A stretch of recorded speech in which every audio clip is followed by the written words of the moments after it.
ഇതെന്റെ ഉപ്പയാണ്. നിങ്ങളെല്ലാരും സഹായിക്കണം. ഇതെന്റെ ഭർത്താവാണ്. പെയിന്റിന് പണിയെടുക്കാൻ പോയപ്പോൾ വീണിട്ട് ഏപ്രിൽ 16 മുതൽ ആശുപത്രിയിലാണ്, കണ്ണൂർ മിംസിൽ.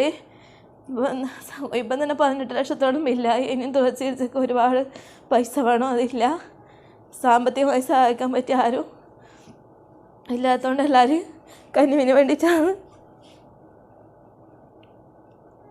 എല്ലാവരും പറയുന്ന മാതിരി അതിനത്ര സഹായിക്കണം.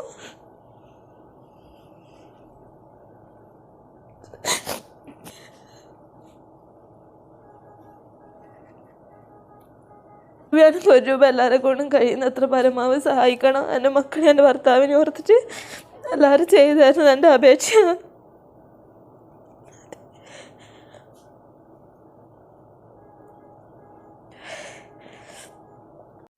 കണ്ണൂർ ജില്ലയിലെ ശ്രീകണ്ഠാപുരം കൊട്ടിയൂർ വയൽ എന്ന പ്രദേശത്തെ 42 വയസ്സ് മാത്രം പ്രായമുള്ള അഷ്റഫ് എന്ന് പറയുന്ന ഈ സഹോദരൻ്റെ കണ്ടു നിൽക്കാൻ പോലും പറ്റാത്തത്രയും അതിദയനീയമായ ഒരവസ്ഥയാണ് നിങ്ങൾ ഈ കണ്ടത്. അസ്സലാമു അലൈക്കും, എല്ലാവർക്കും നമസ്കാരം. മർഷാനാണ്. ഞാനിപ്പോൾ ഉള്ളത് കണ്ണൂർ മിംസ് ആശുപത്രിയിൽ അഷ്റഫ് ഖാന്റെ അടുത്താണ്. അഷ്റഫ് ഖാന്റെ വളരെ ദയനീയമായ ഒരു അവസ്ഥയാണ് നിങ്ങളുടെ മുമ്പിൽ കാണിക്കാനാണ് ഇങ്ങനെ ഒരു വീഡിയോ ആയിട്ട് വന്നിട്ടുള്ളത്.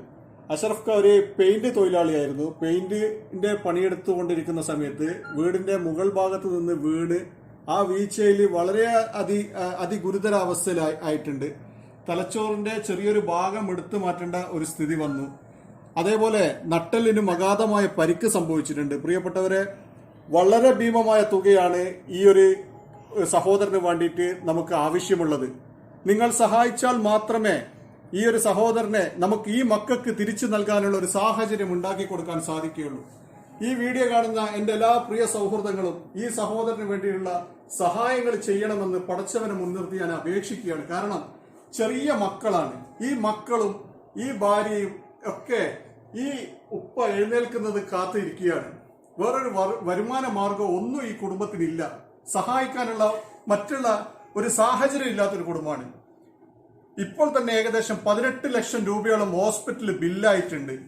അതിൽ 7 ലക്ഷം രൂപയോളം മറ്റുള്ള ആളുകളും സന്നദ്ധ സംഘടനകളും ഒക്കെ സഹായിച്ച ഒരു തുകയാണ്. ഇവർക്ക് വേറൊരു നിവൃത്തിയില്ലാത്തതുകൊണ്ടാണ് പ്രിയപ്പെട്ടവരെ നിങ്ങളുടെ മുമ്പിൽ ഈ ഒരു സഹായ അഭ്യർത്ഥനയായിട്ട് വന്നിട്ടുള്ളത്. ഇവരെ കൈവിടരുത്. ആ പൊന്നു മക്കളെ വിചാരിച്ചിട്ടെങ്കിലും ഈ പിതാവിനെ ജീവിതത്തിലേക്ക് തിരിച്ചു കൊണ്ടുവരാനുള്ള ഒരു സാഹചര്യം ഉണ്ടാക്കി നൽകണമെന്ന് പടച്ചവനെ മുൻനിർത്തി ഞാൻ നിങ്ങളോടൊക്കെ അഭ്യർത്ഥിക്കുകയാണ്. അത്രയും ദയനീയതയാണ് പ്രിയപ്പെട്ടവർ ഇവരുടെ അവസ്ഥ. അപ്പോ ഇവരുടെ അക്കൗണ്ട് നമ്പറും അതേപോലെ കോണ്ടാക്ട് നമ്പറും ഒക്കെ ഈ വീഡിയോയുടെ കൂടെ ചേർക്കുന്നുണ്ട്. നിങ്ങളൊക്കെ വിളിച്ച് കാര്യങ്ങൾ അന്വേഷിച്ച് പറ്റുന്ന സഹായങ്ങൾ ചെയ്യണം. അത്രയും അർഹതപ്പെട്ട കുടുംബമാണ്. അതേപോലെ ഈ വീഡിയോ എല്ലാവരും മാക്സിമം ഷെയർ ചെയ്യുക. ഇൻഷാ അല്ലാഹ് നിങ്ങളൊക്കെ സഹായിക്കുമെന്നുള്ള ഒരു വിശ്വാസത്തോടു കൂടി നിർത്തുകയാണ്.